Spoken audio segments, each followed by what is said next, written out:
Hi, my newest creation is something that I made in honor of my daughter who wants a pet so badly, even though we've decided as a family that it's just too difficult for us to take care of one.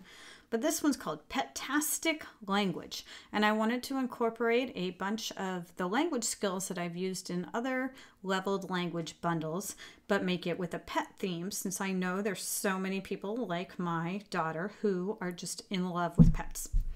And on the read first, you get the cover page, and you also get the contents that explain all the different Common Core state standards that this product is aligned with. It also will tell you about the different levels. So there's a pre-K, which is 2 to 3 word utterances, a level 1, which is functioning at the kindergarten to first grade CCSS level. That doesn't necessarily mean a kindergarten or first grader. It might be a third or fourth grader, or even older, depending on their language level. Level 2 is the second to third grade, and level 3 is fourth to fifth grade. Again, you could easily have ninth graders that are functioning below that grade level that could use the level 3. And then a social skills, which is up to the therapist to decide whether or not it's what the appropriate level is for them. So after you get through the read first, I have my pre-K part of the unit, and the first page goes through all the different directions and materials, and then you come to a sentence strips page. So we have a he likes the blank and she likes the blank, and then you're going to cut out and put Velcro on all these cute little animals that he or she might like, and then there's a story. And the story goes on for many pages. And then after you read the story, you can go back and have the students fill in the sentence strip using receptive and expressive vocabulary, as well as complete sentences. When you're done with that, there's a little basic concepts activity where the pet is under the tree or the pet is on the tree. And here are the different pets. And the first page gives instructions on how to do that. And then there's a worksheet that you can do in class or send it home. It's a great activity to work on pronouns as well as animal names. For the kids that are functioning more around the kindergarten or first grade level of language, I have a level 1, which is vocabulary and basic concepts. So there are vocabulary cards where the children can use that for any kind of matching game, like a memory game. I have some basic concepts here. Here are the pictures that you're going to be placing onto the scene, following the directions of the educator. And then I have a worksheet to go with it as well that can be done together in class or send it home to work on with parents. Level 2 is for kids functioning at the second to third grade language level, and this unit is going to work on irregular past as well as compare and contrast skills. So one activity is that they're going to go through these 2 stories and decide which is the proper verb, and then they get to go through and read it out loud to make sure it makes sense.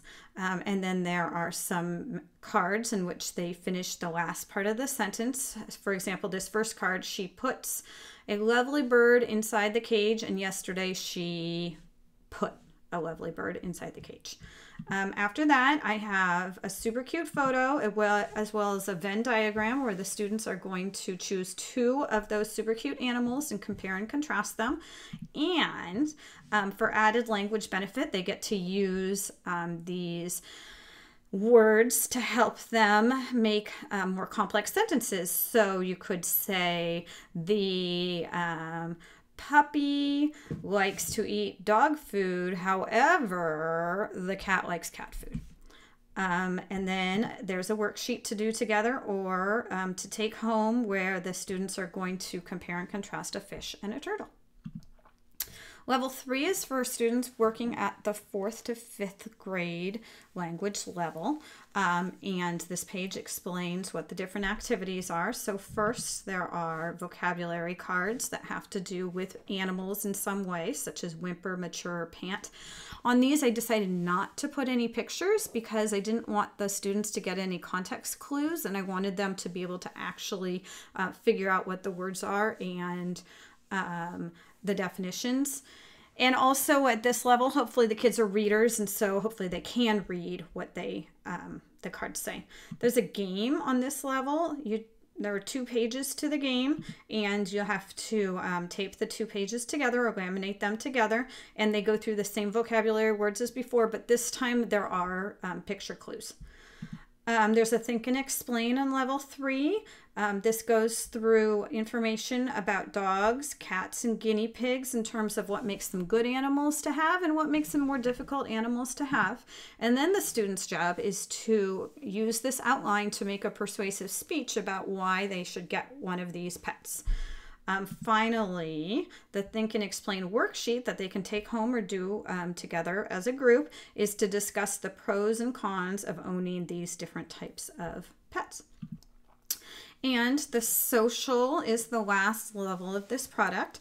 And this goes through thinking about others, helping others, what are other people thinking. So I have a picture here with people and their dog, and then thought bubbles that you're going to use with that picture.